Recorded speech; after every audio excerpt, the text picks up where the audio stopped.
While we sleep, the guardians of the night take to the streets, having said goodbye to those they love. Each other knowing they may never say these words again, they face the evil that we run from. They dedicate their lives to those that would hate them because they wear the badge. They wear the badge not for the glory or recognition, but for the passion to help others. This is the LEO First Podcast. We'll talk to the men and women in law enforcement, those that have retired, those that keep the prisons secure, and anyone who's impacted by law enforcement. We'll peel back the curtain, and you'll get the real stories, the good, the bad, and the ugly. Every law enforcement officer has a story to tell. Get ready to hear from the men and women who put their lives on the line every day for their communities and their country. Welcome to the LEO First Podcast. Now, here's your host, Michael Laidler. Hey everybody, it's Michael Laidler, the host of the LEO First Podcast, and I'm so excited about today's episode. It's because we have an individual that I met only last month that's going to be on the show today, and his support for law enforcement, his support for government, it shows every day. And now I will tell you, the first time I ever seen him, he was introducing a speaker, and when I saw him wearing pink and the manner he wore it, I was very impressed because not many people can pull it off. And the way he did it, I was thinking in my head, like, he may have outdressed me right now, but I know I got something later on to outdress him. But I was very impressed, guys, that I can tell you, and I'm sure whenever you go look him up later, when you try to figure out how he looks, you're going to see the way he fashions pink, the way he's fashionable just in general, and you're going to be impressed as I am. But I will say the content, the knowledge that he's going to have is going to be the most impressive part about him, because he's going to share his life, his experiences, what he's doing, what he's aiming for. And I believe that's what we need when it comes to law enforcement. You guys know on the show that we always strive to enhance the industry. We always strive to improve others. And I know he's doing it in his way. So without further ado, we're going to welcome our guest, David. David, tell us about you. What do you want our viewers to know about you right away? Hey, well, first of all, thanks for having me on. And it was a delight to meet you in Denver at the FBINAA out of the National Academy, the annual, hosted meeting. And, there's a couple things. First of all, the pink is magenta. It's a very, very particular Magenta, okay. About, the language that we use around the color. But for those of you who don't know, I head T-Mobile's U.S. division of government. We're a public sector. And therefore, one of our brand colors is magenta. And yes, we do intend to wear it in the lapel or in other areas to make sure that we have some unification. And the thing I really want people to know about me is I'm a 25-year tech executive who has a big passion for people, a big passion for leadership, and a really big passion for safe and well-run communities. And when we're in communities where we all respect each other and there's a good economy and things are happening, great things happen. There's always problems. And one of the things that worries me a lot is the challenges that first responders face, because you're dealing with largely very difficult situations. And so I'm hoping to have a fun conversation today. Maybe we can talk a little bit about technology and things like that. A couple other things though you may want to know about me just really quickly.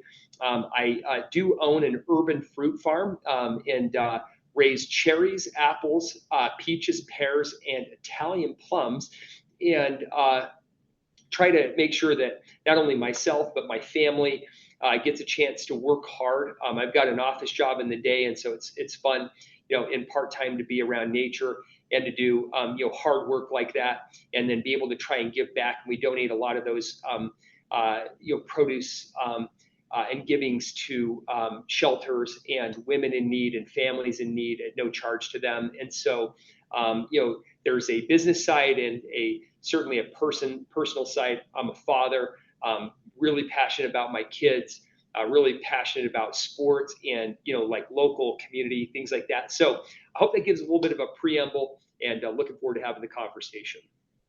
And you guys, what y'all don't realize, when he says he's passionate about kids, he's definitely telling the truth, because my son actually attended the National Academy Annual Conference, and him and Dave they just took this bond to each other. Like, my son was like, "Who's this guy wearing magenta?"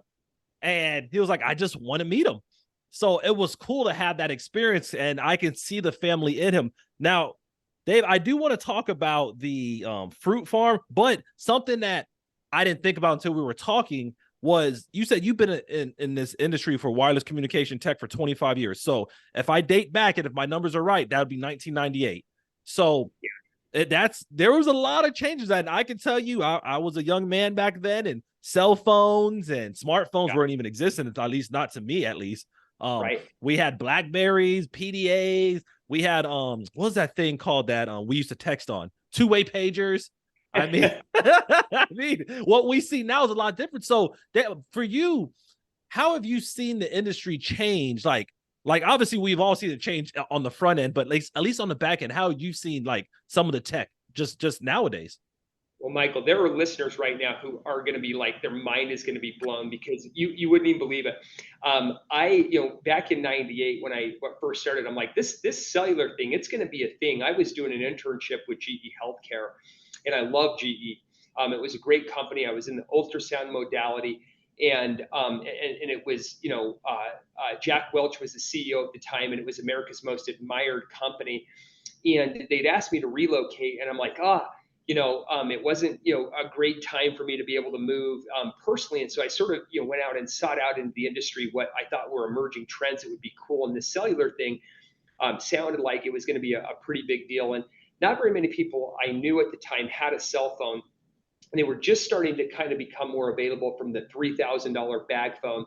Most of us had the pager, by the way. Mm-hmm. And the pagers were really interesting, because how many of you remember getting buzzed on the side of your hip and you look at the number, but you were so important that you had to get up and leave, and then you'd have to have quarters in your pocket, and you would go to a payphone somewhere, and you would dial the number back to return what was happening, and therefore someone could reach you essentially wherever you were.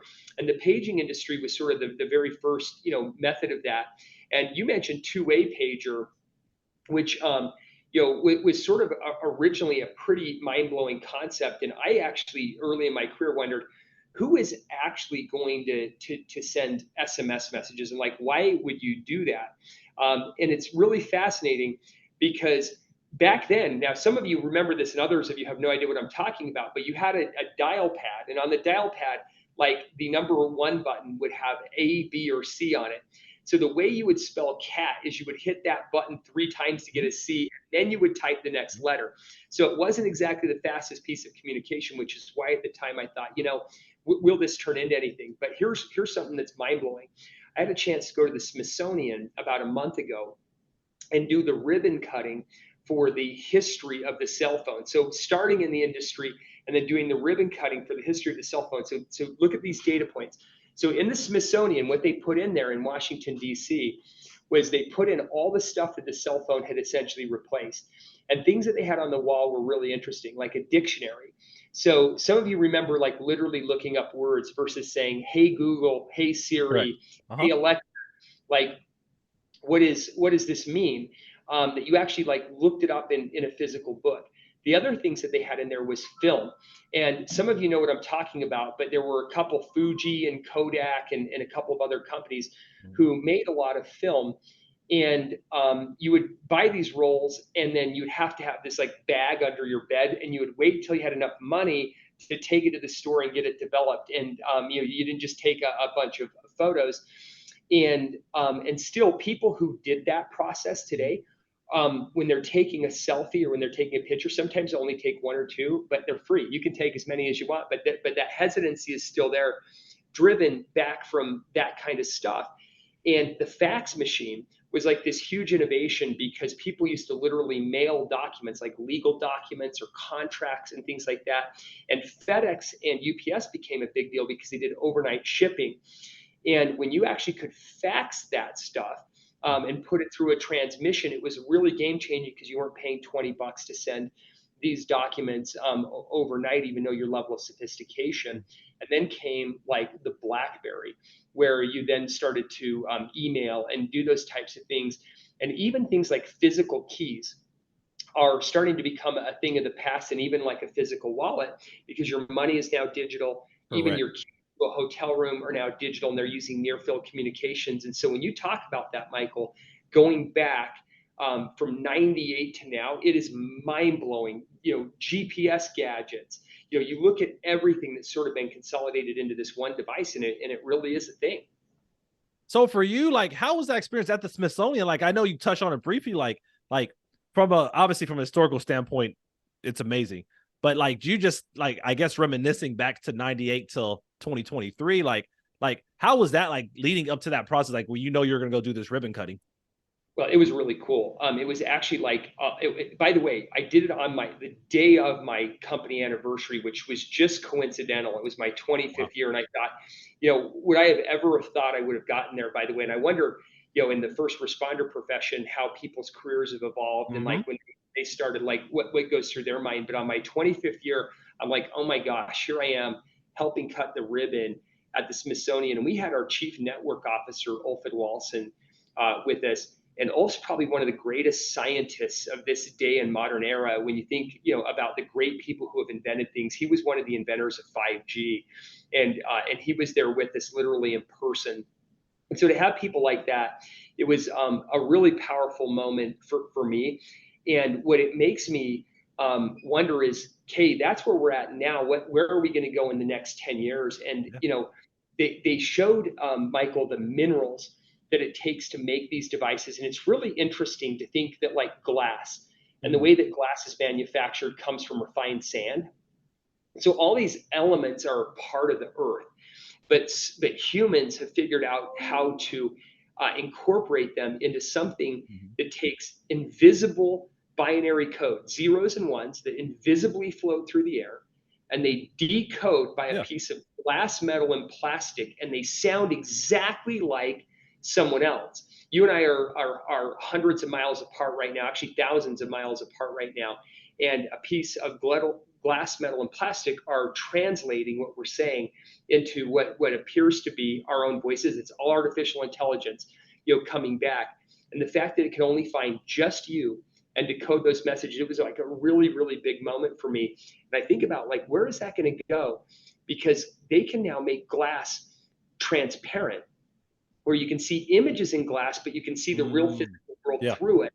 And so when you're thinking about glasses, excuse me, I've got a cold, or wearables, or things like that, by the way, for the first responders and for other things, it's going to be a whole interesting world in the future. It's pretty awesome. So with all this technology, one of the cool things, I actually traveled to Dubai earlier, and they not earlier today, but earlier when I was speaking at the World Police Summit, and they had a lot of technology displayed, especially for law enforcement, because that's kind of what they were aiming towards. So for you guys, like from what you see, like how is some of this benefited like law enforcement, some of this increased technology, especially from the T-Mobile side of it? Yeah, well, what's really interesting for law enforcement, I've gone to New York, Chicago, and LA's commencement and award ceremonies, where they're rewarding and giving credentials to people who put their life on the line in very dangerous situations, and tragically where some people have lost their lives in the line of duty. And some of the stats are really alarming to me about how risky it's becoming. I'm hearing stats that police are being killed at twice the rate that they have in the past, and becoming victims of a lot of aggressive attacks. And the world of social media perpetuates lots of ideas. And it's very complicated. And so trying to keep people in safe situations and in de-escalated situations is a really fascinating concept. And so where in the past you had no choice but to physically be there, that's an interesting environment to look at. And you look at the number of languages that are spoken or the level of accessibility that is required, and it's complex. because you're serving the entire community, and you may be limited in your language, speech, and things like that. And even in the training that is needed to run into some of these situations, drug usage, alcoholism, mental illness, all these things are challenging because you're going to run into somebody on their worst day. And, people don't mean to put ourselves in these situations. But the two groups having to come together for some sort of resolution sometimes has forced contact. And what I think is really interesting about the wireless industry is that you can send information to any device. It could be a drone, it can be a robot, it can be a lot of different forms. It can be video, data, and analytics, and a lot of times people just need to be distracted from the bad choices that they're making, and there's ways to do that: noise, light, and a number of variant, even scent, by the way, is something that can be extremely distracting, but they're not lethal methods. And so the ability to use robotics and intelligence into information to de-escalate situations and hopefully come up with safe resolutions, I think has promise into the future. And I think live animals are clearly being used today with police dogs and things like that that play a fairly important role. And watching where that comes without becoming RoboCop, but watching where that goes will be a very interesting evolution. And I know what you guys, especially your involvement, I know you're really big into. Obviously, you have your passion for law enforcement, first responders, and then from the company side, that's one of your focuses, or probably your main focus, is the government side. So when you've been to some of these conferences or trainings and you see your products actually working, like what kind of feeling do you get from that? Well, I get a great feeling if we're helping create safe communities and safe environments. If everybody goes home at night and everybody's safe, that's a win. And I look at situations that happened. I had heard some details, and again, this is secondhand, and so I'm not giving an eyewitness account, but roughly, I think it's been 7 years or so now. Someone went up from Baltimore, Maryland, with intent to hurt police officers. And at the time, New York police officers did not have cell phones yet. They had radio systems. And there were two officers simply having lunch in their car. And they sent out a notification over their radio system that had mentioned the details that somebody was in transit, and they knew this, and to be on the lookout. And these two first responders were trying. The radios go off all day, and there's a lot of noise that goes around it. And they were off the clock, and they had it off, and they weren't aware. And while they were sitting there in their car, they were shot and murdered, trying to eat lunch. And after that incident, New York ended up, issuing, cellular communications, technologies to each one of their officers. And we did not do that project, by the way. But nonetheless, that technology was put into play, where they could now get an SMS. They can now get a multimedia message, with a picture of, the folks of risk. And had that happened, they would have had a better chance of safety and survival. So one of our missions is to make sure that 100% of the people who want to be connected can get connected through a program we have called Connecting Heroes. And T-Mobile is investing $8.7 billion to make sure that if you lack funds to get connectivity, we'll connect your department anyways, as long as they're a sworn officer, and we won't charge you to connect your department. That's how much we believe, in that mission. And so, it gives me great satisfaction if we can send everybody home safe. And even this is really personal, but even this Sunday, my father, he's 75, and I think the average citizen needs to go back through and really look at what first responders do, because we see these really granular very challenging and very negative situations that have happened. And by the way, those are real, Yeah. and those have to be addressed, and work has to be done right.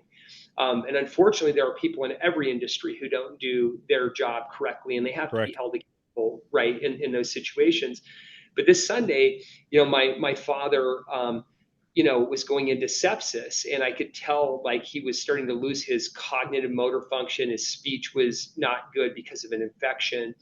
And so I had to call 911, and I had to have, because I couldn't get him down the stairs and I couldn't get him to the car to take him to the hospital, that I had to call 911. And within a minute, an ambulance and really cool firefighters, came to the house, and they had the right gear, they had the right everything to help get my dad down, and they were cool. They like, my dad's into John Deere tractors, and their carrying equipment was green and yellow. Even the seatbelt like matched it, and they were asking about John Deere stickers or memorabilia just to kind of help de-escalate. And and they got my dad to the hospital, and therefore that's one more citizen that has a very big impact to me, that because somebody did a great job at their job was safe. And it's like, is that what we want to invest in America? And like, how do we make sure that people are hearing these stories and seeing the bright side of what these people do every day, and dealing with these situations, making life better, makes a huge difference for people like me. So to continue on with that, so you actually asked the question that I was thinking about, and Yeah. and it was actually almost the last thing you said. How do we make sure people are hearing these stories? Like, obviously, through increased connectivity, like Connecting Heroes that you guys are offering. But is there any, is there other methods that you think would be creative or beneficial for law enforcement to start thinking about? Well, you know what? I love that you do the podcast. And, I wonder if there's a medium through people like you who we could help, draw into and have stories come out, because there are thousands of them every day, let alone every week, right? And, and if people had a chance to see these things, I mean, we've all seen the videos where, officers and first responders are stopping and playing basketball with kids, or throwing the football. Love it. And it's awesome, by the way. And that's what first responders want to spend their times doing, by the way. I mean, no one's really excited about going and giving out tickets or having to serve warrants, but sometimes that's the necessary part of the job. And so I think funneling things back through mediums like yours and telling those stories and amplifying those stories would be an incredible thing. And I don't know, I mean, what do you think? Any ideas that you've had? No, actually, no. This was a medium now, because it's funny, because podcasts are the same thing as radio stations were 100 years ago. It's just now we have a digital format, or we have it a lot more accessible. You don't have to have a hand mic or an antenna above your house to get it. You can literally just log on from your phone, whether it's T-Mobile or your house phone, whatever it might be, and you can now listen and hear podcasts. So I do agree, and that's one of the reasons it's funny you talk about the podcast, because I actually started in 2020, but I stopped it because I just got too busy doing other activities, speaking. I got my YouTube channel. So for me, it wasn't until literally May of this year that I told myself, I said, man, I need to bring this back, because people love podcasts and people need to hear these stories. So for me, it has been podcasts. I mean, yes, we can do speaking engagements. We can have the national academies. We can have all those, but podcasts are something that everybody can hear quickly. Like, they can literally log on. Like, when this show comes out, if they want to hear your show, they can hear it on iTunes, Spotify, YouTube, other platforms that they use for podcasts. But it's so easy to access. So for me, it's the more exposure, the better, because you're right. I mean, the technology's there. We just have to have it available. We have to have it available, like ESPN. Like, ESPN's on TV all the time for somebody. Top 10. Yeah, the top 10 plays, right? Mm-hmm. Yeah. Like, I told someone before, I need to have like a first take type of show where I bring other law enforcement officers on, and it's like a forum, so to speak, and it's live like this. Well, this ain't live, but we're recording it live. But something to where we have like Facebook Live or LinkedIn Live, and it's 4 of us on the screen, and we're talking about just enhancing the industry. And you have different people like yourself on. You have law enforcement, retired, citizens that just care about the industry. And I think that constant illustration is what will bring more light to the surface. And like you said, it's people have great stories. We know that. You hear it. Yeah, I like the concept, like that it's every day, and there's these things. I don't know if you heard this story, and this is a really interesting story. I was just actually trying to look it up, and CBS had covered it. New York Daily News had covered it. A bunch of people had covered it. It was March 12th in 2015 in Utah, where I live, and there was a woman who was driving in a remote area, and she went off the road, and her car flipped upside down into an icy river, and so first responders, were notified by other drivers, but other drivers looked at the situation, were like, I'm not getting in the river. It looks too dangerous. And so they were looking for somebody else to basically come and help, even though they essentially wanted to help. And the writing in the story said that four first responders had showed up, and they got in the icy river in March. It's pretty cold still here in Utah. And they got into the river, and they heard a woman's voice yelling and saying, "You've got to help. You've got to get this car out of the water." And they heard, like, all four of them heard it, and they all heard it really loud. And so these responders, these men worked incredibly hard to get this vehicle up and out. And what they found was that the mother, unfortunately, was deceased on impact, but there was a child in the back seat, and they were able to save that young child. And the mystery that came out of it is they don't know where the voice came from, because all four heard a distinct voice, telling them that they needed to work, and telling them that it was a woman's voice, and it was very commanding, and they thought it was coming from the vehicle itself, which was upside down within water. And so you hear stories like that, and it's like, how many people know these things and just see the great work that these women and these men show up and do every day. And I guarantee you that there's a lot more to that people need to know about. No, you're right. And that's what it's about. It's about sharing those stories like that. Once again, letting people know that there's an important side to what law enforcement does, and having better communication, like just like you said, even with T-Mobile in itself, all the things you guys offer, I think that's where it's going to grow at, because there's no reason why we can't, stream Facebook or stream LinkedIn, whatever social media platform, or have something where people can come to. Because just like there's 1,000 TikToks, there should be 1,000 law enforcement videos of promotion of basketball playing, saving women, like saving the kid out of the water like that. Like, that's what it should be. And I think there's a lot of us striving for it. It's just you're always competing with things that are appearing more exciting. For example, does somebody want to watch an officer respond to a call for service, or go watch a basketball game? People like the entertainment side. So we just have to do more things like this. And I think the fact that you're letting our viewers know how much technology out there, I think that is also another highlight to them, because this is important stuff. I know back in 2006, I was a police officer in Tallahassee, and we were so upset when they gave us all cell phones. We were so mad. Like, we were mad. Like, we were honestly like, what? Now we got to pick up the phone all the time. But what we didn't know, like what you're talking about with like how NYPD had it, it was the big picture of having communication right away. Like, we had our personal cell phones back then, but the agency at the time, they said, we want to enhance your safety, so we're going to give you guys phones so you guys have access to us more quicker. So if something happens, you can call. So the same concept you were talking about now, and we talk about trying to push forward, we were doing it back then, but I think it's an awareness thing. I think people don't understand the importance of it because they have a lot of it until it's too late. Yeah, it's so true. It's interesting when you think about the way that the world is advancing. 5G or fifth generation technology is really, really cool. And by the way, a lot of people don't know what the G's mean. and they mean generation, by the way. It's not actually like a form of necessarily throughput speed. And so a 1G device was your very first flip phone or your very first communications device that could do voice.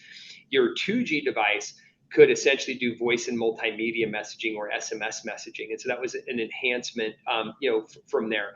A 3G device started to incorporate things like global positioning, GPS, where you would have contact, some amounts of light web browsing, elements of camera and video, and then started into the email world. And so there was sort of a window where they called it 2.5G to 3G, and where that started to evolve. 4G was like a quantum leap in what happened within the world. And we're from, Michael, somewhat of the same era. Yeah. And growing up, when you thought about like mobile computer, what you were going to do when you went into school, being a social media manager wasn't on the table for us. Like that wasn't something that people talked about. Or working at Uber and Lyft weren't things that people talked about from a careers perspective. They actually emerged very, very quickly. And 4G was one of the big unlocks for how those industries emerged, because what happened is through global positioning and through time and distance measuring, you could now do e-commerce or digital commerce where you would actually purchase something and do commerce or digital together. And so that makes rides and transparency with Uber and Lyft, which are huge industries that employ lots of people and transport lots of people, that helped them go live. That helped take industries like apps into a whole nother level. And think about how you now pay for certain things or certain services. When I go to get my haircut from the barber, when Alexis goes to charge me, she doesn't ask me for cash. She takes my credit card and taps it on the back of a Google Pixel device, and it immediately transmits money. And so this digital commerce level has started to come out in the 4th generation. So you get to 5th generation and you think about, well, what does that mean for first responders? And here's what 5th generation does that's different. And this is one of the things I'm so excited about being at T-Mobile for, is because T-Mobile has the largest 5G network in the world. And is America's leader in 5G technology, is it allows you to do broadband level access and connectivity where you want to go. And what's happening particularly for first responders is they are now getting access to modems and devices that can use that signal and then convert that signal into things that are meaningful for them. So instead of using slow CAD systems that are 3G systems, which are in a lot of these cars, Cradlepoint, Sierra, and Seago, there's a number of companies who make rugged routers. When they put these in what they call trunk-mounted modems, they can essentially turn the police cruiser into a modern day broadband rocket ship, which essentially can give them a halo of whatever information via camera, via GPS, via, computer aided dispatch, push to talk, like you name it. It can kind of sort of do that. And it's like being in a fixed office that is then mobile or fleet. And it's a big change. And we hope that change drives, faster lookups, safer environments, and things like that for first responders. You talk about the updated CAD, and for those that may not be police officers or ever been a cruiser, that's the computer assisted dispatch, and essentially where the calls come, or if you're trying to run somebody's information. I was back in the day, I was just happy to have a tough book in my car. But now, like you're saying, with all the advancements, it's like, hey, body cams and the fast speed. Like I can remember trying to log into my tough book at times, and if I was in the wrong part of the city, I wouldn't have reception, and like I would have to restart it. I would have to keep moving it up and down the dock. But you're right, nowadays it's amazing to see, like you said, with the 5G side of how much faster things are going, the connection to the modem, just the power of 5G. Now, speaking of 5G, is there going to be 6G anytime soon? Yeah, it's a good question, and the answer is no. One of and by the way, the keyword is anytime soon. Most development it's in its infancy. And what happens is once you create the infrastructure, or you build the networks, then sub devices have to build the chipsets in to be able to collect the metadata, and then that industry cycle runs its course. And so you're looking at some time into the future before you see that. But there's a great opportunity to live into 5G. There's a data point, Michael, that I'd heard recently, which said that there has been more data collected in the last 3 years than in the entire history of the rest of Earth's time on planet. Wow.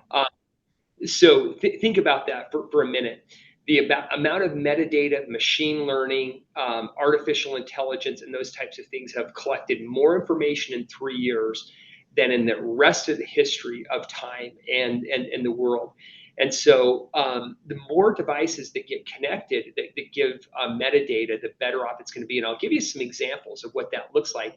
And by the way, they actually had this technology in Denver when you and I were at the FBINAA together.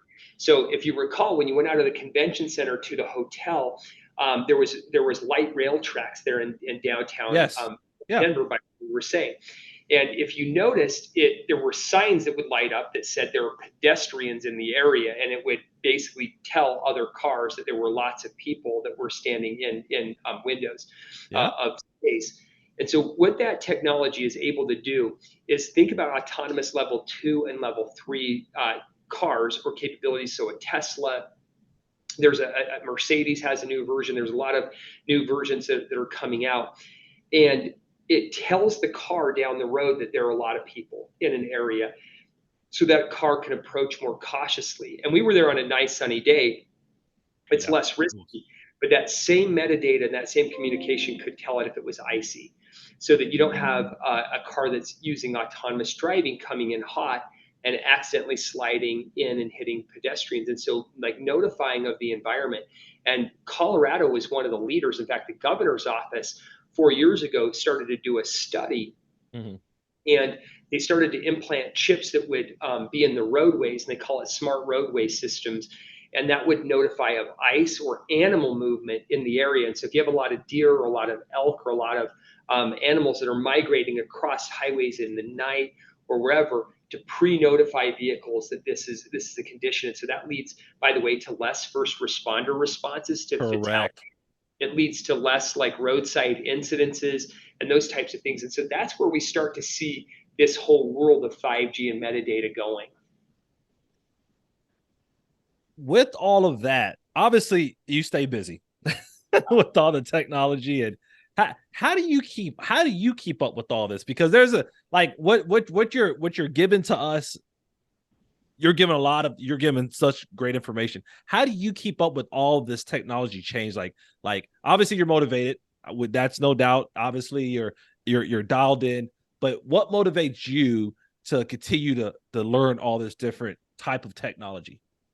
Well, I think, that's a great question. It's actually a deep question.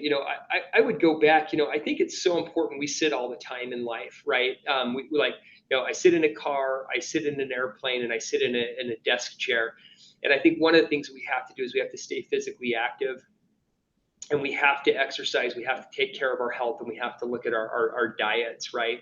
And just our physicality of it, I think, is one of the most important things. And the years melt by really quickly. And so making sure that we're taking care of ourselves, first is a big motivator for me. And making sure I have time to work out or be as healthy as I can. That's one element. Sorry, I'll pause if you had a question or comment. No, you're good. No, go. No, I'm taking my notes. Oh yeah. Sorry, I just want to make sure. And the second is reading, or by the way, watching video clips, and they're getting video clips down into such short pieces of bits and bytes of information. I like to look at what's happening, within industry. I like to look at what's happening within science, by the way, because science is truly the unlock for a lot of what is human and physically possible. And those boundaries, we're starting to learn more and more about what elements are capable of doing, and time and distance, and the way that they play in.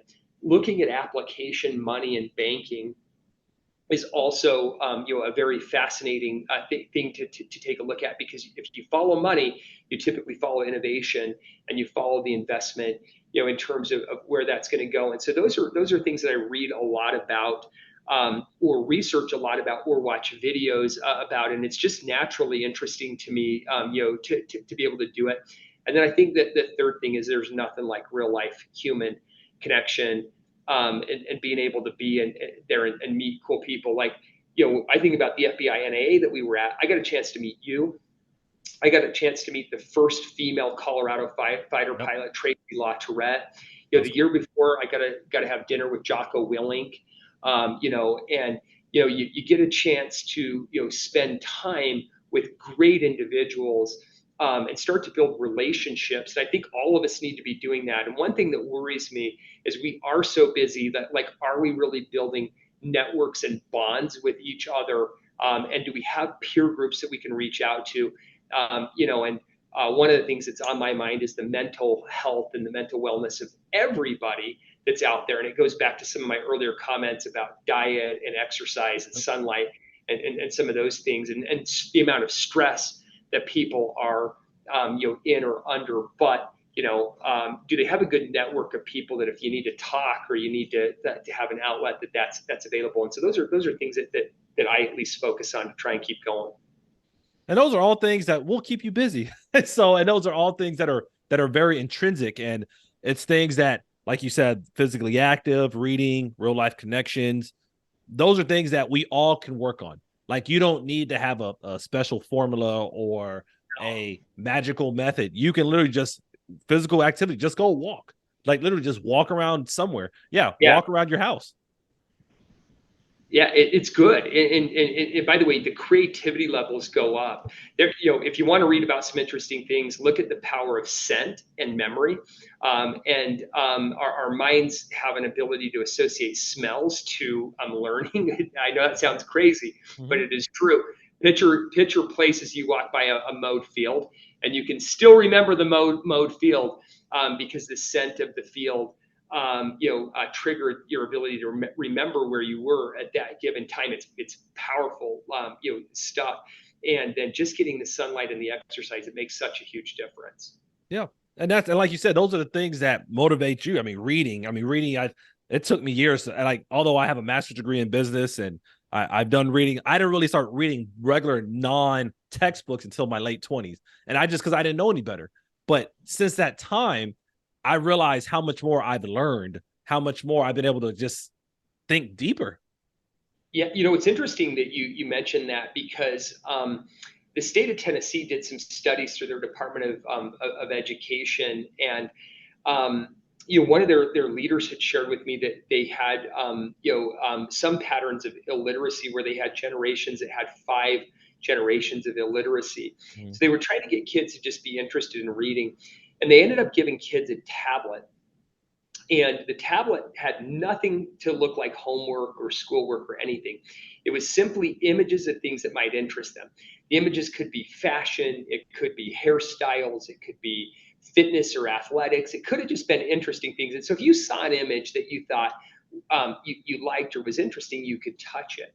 And when you touched the image, it would pull up and it would read to you in phonics. And so it would then tell you about what you were looking at. And if you had deeper interest, it would show you. And so you were naturally looking at words and hearing them and having sort of the bouncy ball pattern that went along with them. And Smart. Microsoft had a lot to do with that development. And it was helping solve generational illiteracy in areas just by something that's so simple. And I think if people don't like to read, focus on what you like. Like, what are you interested in, and just start there. And then it's so much easier when you're looking at things that are really interesting or sexy to you to get more information. And that's kind of where I started. I started off with fictional books. There's a particular author that I like, a guy named Brad Thor. I like to rate his style of writing, short chapters, but I mean, books are like 300 pages, but it was short chapters. And that's where I started. And then I started to put self-development books in there. I started to mix it in there. And now I just pretty much read all self-development books. But you're right. Like that study in Tennessee, they hit the nail on the head. Like, start off with what people like, because people are going to look at what they like. I mean, it's just human nature. And then you find other ways to attach education to it. So in that case, they had the reading. So that was cool. So last thing you talked about was the real life connection. So one part of, I think we all struggle with is work-life balance. Now you have an urban fruit farm. So you have an outlet, so to speak, but how do you find yourself intentionally balancing work and life balance? Well, work and life. Yeah, it's a good question. I fly 140 times a year. And so that's a lot of flights, right? There's 365 days in a year. Yeah. And so like 1 out of every 3 days I'm on an airplane, and I'm covering the United States. And my days start at 6 a.m. because that's 8 a.m. Eastern time, and they end about 7 p.m. because that's an hour past kind of the clock in California. And Hawaii is obviously still running and operating, and we got to make sure that we're responsive to those things. And so that's kind of my schedule. And one thing I try and do is I try and be very intentional that I do my work when I'm at work. I think a lot of people work, but they don't work 8 hours. And what I mean is they're at work for 8 hours, but they don't work for 8 hours. And so really, really being disciplined in the schedule of working 8 hours, so you don't feel like you've got extra stuff to do at night because you can get it done. They're acting with a sense of urgency when you're at work, and really trying to do big things and change the world and be a part of something that you're passionate about. I think is also really easy to be energized so that you're not run down about it, and that you're actually motivated by it. It's the reverse. Where you're like, hey, we're going to go do this, and we're going to go make the world a better place. And so those are things that help drive that. But I have commitments to my kids that when I walk through the door, I'm yours. And you'll never be confused with my work from when I walk through the door. And so I may come home later. I may come home at 7 or 8 o'clock at night. But when I walk through the door at 8 o'clock, from 8 to 11 p.m., there is no question Dad's not on his phone. Dad's not doing other things that I'm having conversations, and I'm plugging into that. And the one thing I have found is you got to get up early. And I am not a natural morning person. I'm a forced morning person, but days that I can wake up at 4 or 5 a.m. and get down to the farm or do my exercise or do whatever, man, it's so good. And yes, I'm exhausted by 10 p.m. Kind of barely on fumes at that window, but just trying to focus in those moments when I'm there. And that's aside from the fires and disasters and those types of things that require an abnormal amount of engagement within the community, and we're always happy to do those. So that's my routine. So I love that. Like, one thing, I mean, I write things down the entire show, but you said when I walk through the door, I'm yours. Like the kids, like the family knows, hey, you might have been at work for 16 hours, but if they're awake, you walk through the door, whatever they have going on, that's it. And I think that clear divide is tough for a lot of people, because once they get home, they're still looking at their phone, or they're thinking about looking at their phone. But you're at work so long, you're like, hey, I've already done my 12, 13 hours. There's not really much I need to do at this point. Like, anything else needs to wait to the next day, because I've given everything I have while at work. So I think that intentionality is really good. One of the things that I came up with about a year or two ago when I wrote my book was, it was called the 24-hour formula. And what you do is you go hour by hour in your schedule, and you actually document that. Like, you document your sleep, you document your time at work, you plan all of that, because you got to be intentional. Because if not, you're going to find yourself just winging it, saying, okay, I might go to my kid's game tonight, or I might go spend time with my father. Well, no, you need to make that plan. And obviously things come up. We know, like you said, emergencies happen, but a lot of people find themselves, that I've talked to and I've coached and helped train, they don't have the intentionality, and then they're losing time and then wondering why. And I think that's, like you said, that comes with the planning side of it. Well, yeah. And by the way, and I've never been a first responder, and a bunch of first responders are like, Dave, that literally doesn't work in our world. We have to be on at all times. And think, and I don't know. And I would hope that they have the right shifts and those types of things. And so I would leave it to that community to make that determination. But I will reinforce something that you just said. If you are not intentional, you will face the consequences of being unintentional. Mm-hmm. And what I mean by that is that life, whether it's money, whether it is, fitness, whether it is dietary or whatever, happens through very small decisions that are repeated. One of the best books I've read is called the book called The Power of Habit. Mm-hmm. And the book early asks you a few questions that are really thought provoking. One of the questions that it asks is, what shoe do you put on first every day?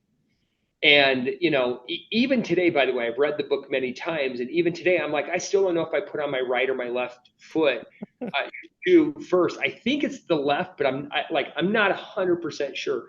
And then it asks questions like, do you put the shoes on in the same place or the same three places, or what does that look like?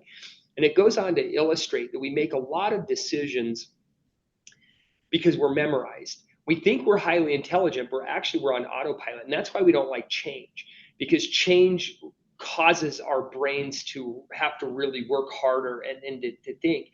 But one thing I do like about technology that can really help with the balance is that you can schedule things that tell you when to do what. Yes. And I use a thing called Samsung Help. And Samsung Help, when I was very first told, like, hey, you can enter your calories in there, I'm like, the last thing I want to do is eat a meal and go and type in what I just ate in terms of a meal. And that was like the most abhorrent thing that anybody could have ever told me. But when I looked in the mirror, I'd gained 50 pounds. It seemingly happened overnight, and I would be on a flight and someone would hand me, what I call it airplane food, but think of anything that you eat fast because you're in a hurry and you don't look at it. And so like I would grab like a Snickers bar, or like worse, a king size Snickers bar. Now those are delicious things, but when you look at it, and it has 580 calories. Now you can't just look at the wrapper because it says 180, but that's because if you took 2 bites of it, that's how many calories it would be, and it will tell you that it's a serving size of 4. And so when you take a look at it, so when I started to look at my metadata, and I started to look at it over the course of windows of time, when I saw, well, I'm not eating enough protein, or I'm not eating enough vegetables, or I'm not eating. Think about the output and help later on down the life when you're not even getting enough nutrients. It's not even just about being heavy. It was about not even getting enough nutrients and the other illnesses that are associated to that. And all of a sudden, inputting metadata is a mandatory part of my life, where I'm like, I want to go back and look in 2023. And I found the formula, which was really interesting through metadata. And I found that I gain weight. This is just me, but I gain weight every single time I don't walk 3 miles a day and I consume more than 2,000 calories. So just for whatever it's worth in my world, if I have more than 2,000 calories and I don't walk 3 miles a day, I am guaranteed to gain weight. And I am guaranteed to lose weight if that goes into reverse. And there's a whole bunch of studies that talk about how long you'll live and how well you can maintain your weight or your nutrition factors and those types of things. And so if you want to just leave that to chance, you can, but this is all kind of part of mobile compute, putting your wellness first and looking at things that are really going to, hopefully put you in the best position to serve a community, to be social, to have a great relationship, enjoy your kids, things like that. And it's just another added effect or added benefit of technology. I mean, it is. We have it. We have the tech there. Why not use it? Why not use it? But you know what? It's because we have to break our patterns, and we have to be like, you said something I've almost not heard before, which is how you have to be intentional about the things that you do, and it can't be happenstance. You got to know this is my game plan, and you got to stick to the game plan, and that means you're going to have to write it down, and you're going to have to execute, right? Yeah. And I got some of that from there's a book, and I'm sure you're probably going to read it once I mention it. It's a book by Daniel Pink called When. And in his book, he talks about chronotypes and when you're most creative, when you should be writing emails, maybe throw a nap in there. But one of the things he adds, but it's funny that he adds like you said, you got to be intentional about when you're learning. If, like you said, you're not naturally a morning person, you're a forced morning person. So your creative thoughts maybe come later on in the day. So is the best time to focus on creative thinking at 6 a.m. in the morning for you? Probably not. So when you're looking at scheduling different activities, you want to work them around your chronotypes just for that particular reason. But that's being intentional, because you got to know like how your brain works. Like, physically, if you don't go 3 miles and you eat over 2,000 calories, you're going to gain weight. So the data tells you what's going to happen. It does. Yeah. And you gotta live by those patterns. And I'm really interested in sunlight, I live in a place that gets cold. You're in Beaumont, right? Yeah, Or in Texas. And there's so a lot of sun. sunlight is not something that you lack. And when I lived in Arizona for 7 years, sunlight was something that was plentiful. And here for 5 months out of the year, there's not a ton of sunlight. And if there is, by the way, you're wearing a coat or jacket to stay warm.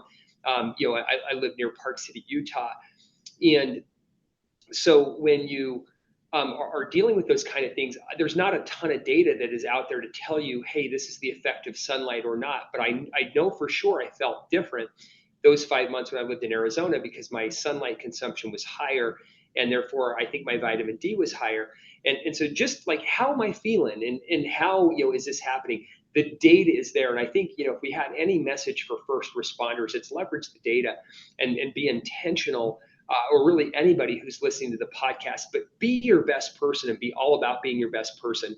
Dwayne Johnson has a viral clip going around right now, and I really like it. And Dwayne says, someday or day one. Someday or day one. And, I'm going to do something someday in the future or day one right now. And if there's anybody listening, that's like, hey, this is my chance. Like, this is my chance to like kind of get on the stick and get after what I've been neglecting or putting off, whatever it is. It might be building better relationships. It might be apologizing. It might be getting after fitness or health goals. It might be something, but there's a spark. And one thing I definitely believe in is the infinite empowerment of people and the uniqueness of people and what that can ultimately do. And by the way, that's the best damn part about being in business, is working with great people and watching let their light shine. And I think, people get a chance to do that. Like it's what it's all about. Yeah, and I know you're doing it because I've seen it. I've seen the action. I know the push you guys have, and I know it's just not the T-Mobile push; it's the you push. Like it's internal. That's why you're able to do so well at it. I know it's just not a company thing or the company saying, "Hey, you need to push it." No, the agenda is pushed internally. You internalize what your mission is, and then you use the company as a springboard to ensure that it gets done. So I think it's important for people to know that, like, hey, when you're ready to grow, you have to internalize your own growth. You can't say it because I'm telling you, you can't say it because Dave's telling you. You have to say it because you want it. Because if you don't want it, no one's going to want it any more than you. I mean, our parents want certain things for us, our spouse, our kids, but we have to be the driving force behind our own growth. So I think you're right about all that. So as we're starting to round out to the episode or to the show, if someone will say, you know what, we loved everything you've been saying and we just want to stay connected to you, what is the best way they can connect to you? Yeah, best way would probably be through LinkedIn. It's a great medium of platforms. And by the way, it's David M, like Mark, David M Bezzant. There are other people who have my name, and they're probably really cool. I'm probably the worst one of the group, but if you want to talk to me, David M, as in Mark, David M Bezzant. Hit me up on LinkedIn. You can always go to tmobile.com and connect with us there as well. But certainly want to make sure that we're supporting you. We're connecting with you, and we're listening to you. I'll put it to you this way: T-Mobile is the most valuable telecommunications company in the world. The market cap of T-Mobile is $188 billion. Isn't that mind blowing? That is. That's mind blowing. It's the 40th largest company in the United States, and it's the best 5G network in the U.S. and in the world. And so if there are things that you need help with, we have a great team across the country, and we'd want to lean in. And that's anywhere from mental and officer wellness to making sure that we're having safe communities and we're using the right policies and procedures. If that is to take a look at the technology stack, whatever it is that we can do to help, we certainly would want to do so. Yeah, and I can tell you when it comes to coverage, you're right. Now I don't get the chance to use it as much, but when I go out of the country, I know T-Mobile's probably one of the best networks I've seen out there, even outside of the US. Yeah, because I'm like, man, it still works. I'm in Colombia, I'm in freaking Costa Rica, parts of Africa. And I'm like, T-Mobile is still going strong out here. Like this is quite amazing. So it's just not a domestic or a national thing. It's actually a good international coverage as well. Michael, we work in 94% of the addressable world. Isn't that amazing? And we will screw up any vacation you thought you were checking out of with good coverage. And so you just need to know that if you pick our brand. So you're going to have to come up with a different excuse, in how you check out. By the way, they do have power buttons. People like forgotten that concept exists, but they do have power buttons. And Michael, I got to tell you, like meeting you has been an inspiration. Seeing your son has been an inspiration to me. Like you guys are doing great things, and you work really hard to put on these podcasts. And I just want to tell you, thank you for the opportunity to like be able to meet you, meet some of your family, and see the great work you're doing, and just share my appreciation publicly.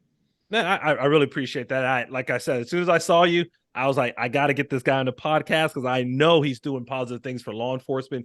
And then I know through T-Mobile, I mean, I know just the whole package was something that I had to do because I see value in what you do and what your company offers. And I wouldn't have asked you to come on and invited you if I didn't think you didn't have no benefits. So I think you may have done it, but just in case I missed it, are there any final words for the viewers?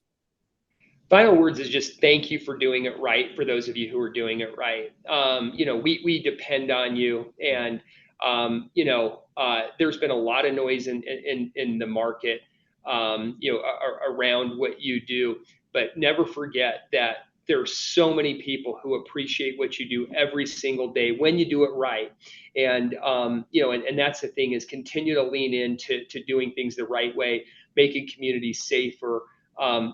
Being there for all of us, just like you were there for my family on Sunday, and you've been there for me in a ton of different situations. There are millions of Americans who just don't get the chance to be on a podcast like this, who would express their appreciation and know how much we appreciate you and thank you.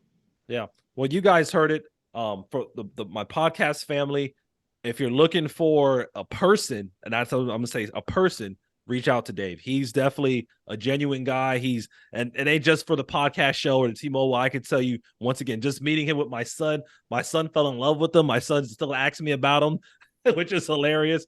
But when you guys hear genuineness and you hear people that are authentic and they really want to push, that's what we want. We want to let you guys know that there's people out here supporting the industry. There's people out there that want to see us grow. You're not alone. Remember, you are not alone. You do not have to face this negative adversity that you're going to have by yourself. You have people out there, and this show just reaffirms that we have someone that's not in law enforcement that's promoting us. So it ain't just always us that us against them. It's everybody that has to work together to make this grow. So guys, thank you for listening. Thank you for listening to Dave, listen to the stories, and just being who you are, guys. Thank you for everything. You guys have a great day. You've been listening to the LEO First Podcast. Michael has been in law enforcement since 2005. He's worked for 3 law enforcement agencies in 3 different states. He's a professional speaker who travels the country teaching about leadership development and self-awareness. And he's the author of a book called Greatness Beyond the Badge, The 3 Key Principles for Self-Awareness. It's Michael's passion to bring law enforcement members' stories to the front, so you get the real and raw take. We hope you've enjoyed the show. Make sure to like, rate, and review. And we'll be back soon. But in the meantime, hook up with Michael on YouTube, Instagram, and LinkedIn at Michael Laidler. On Twitter at Michael A. Laidler. On Facebook at Michael Laidler Leadership. Send an email to michael@michaelalaidler.com and hit the website at michaelalaidler.com. See you next time on the LEO First Podcast.